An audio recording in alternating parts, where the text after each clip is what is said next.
दूसरा पेपर जो है वो है आपका लॉ एंड इंग्लिश। बीसीआर मतलब वैसे लिखा है, इंग्लिश बोल देता हूं समझाने के लिए। तो लॉ आपको पता है कि 60 नंबर का है, बीसीआर आपको पता है 40 नंबर का है।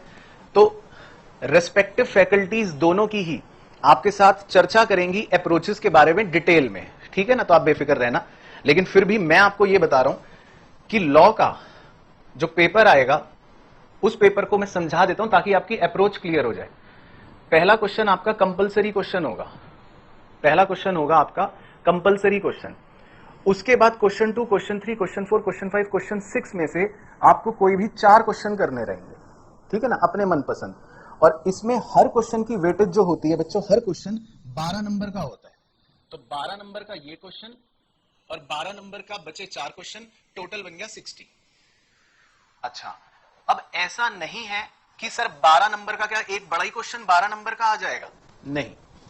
12 नंबर का जो एक क्वेश्चन होगा उसके 3 पार्ट्स होते हैं जनरली, ए, बी या सी, और कभी कभी 2 ही होते हैं, ए और बी, तो वो डिपेंड करेगा क्वेश्चन पर।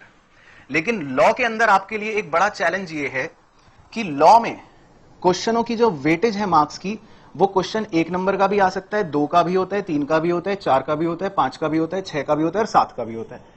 तो मतलब लॉ के अंदर नंबर ऑफ क्वेश्चंस जो है उसकी वैरायटी बहुत हो गई। 1 नंबर का भी पूछ लेगा, 2 का भी, 3 का भी, 4 का भी, 5 का भी, 6 का भी, 7 का भी। अकाउंट्स में वो वैरायटी नहीं है। अकाउंट्स में बस 5 या 10, 5 या 10, बड़ा आया तो 10, छोटा आया तो 5। लेकिन लॉ के अंदर छोटा सा भी पूछ सकता है, थोड़ा बड़ा और बड़ा और बड़ा, महाबड़ा। तो इस तरह से लॉ में आपको हर तरह की क्वेश्चन की प्रैक्टिस करनी पड़ेगी, यानी कि लिखने की प्रैक्टिस करेगी, ठीक है जी। अच्छा, अब लॉ के लिए मैं आपको एक टिप दे देता हूं, बस वो टिप पकड़ के चलो कि ये जो पूरा का पूरा आपके लॉ है जिसमें आप 5 एक्ट्स पढ़ रहे हो, लॉ के अंदर सिर्फ एक ही रामबाण है, वो है readings. Law is all about readings. Bar bar read करते रहो, करते रहो, करते रहो, करते रहो। चौथी पांचवी रीडिंग में ऐसा फील होगा आपको कि यार जो मैंने सबसे पहले समझा था और सब पढ़ रहा था वो तो मेरा सोच ही गलत थी, और अब मुझे क्लैरिटी से समझ आया कि ये है बात। तो लॉ के अंदर आपको रीडिंग्स लेनी है मैक्सिमम मैक्सिमम मैक्सिमम, जितनी हो सके उतनी, जितनी हो सके उतनी। जो आगे भी स्टडी प्लान पे आऊंगा तब डिस्कस करेंगे। तो this is the approach for law. फिर इसी के बाद आपका पेपर शुरू हो जाएगा इंग्लिश का। क्वेश्चन 7 वो कंपलसरी होगा। क्वेश्चन 8, क्वेश्चन 9, क्वेश्चन 10, क्वेश्चन 11 में से कोई भी 3 करने हैं, एनी 3।